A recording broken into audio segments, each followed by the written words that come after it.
தாலியில இருக்கிற கடைசி குண்டுமணி தங்கச்சி ஏமாந்து ச்சீ. அப்படியே குழந்தைங்களோட கொளுத்திக்கலான்னு போயிட்டேன்.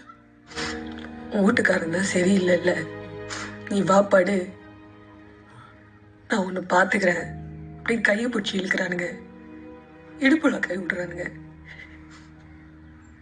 என்ன பண்றது? மறுபடியும் அவனுங்க கிட்டதான் போய் கையேந்தி நிற்க வேண்டியதாகுது.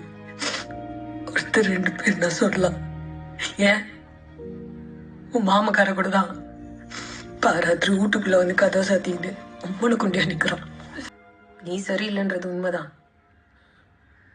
அதுக்காக எந்த நாய் கூப்பிட்டாலும் கூடவே போயிட முடியுமா? அதை நான் தானே முடிவு பண்ணோம்.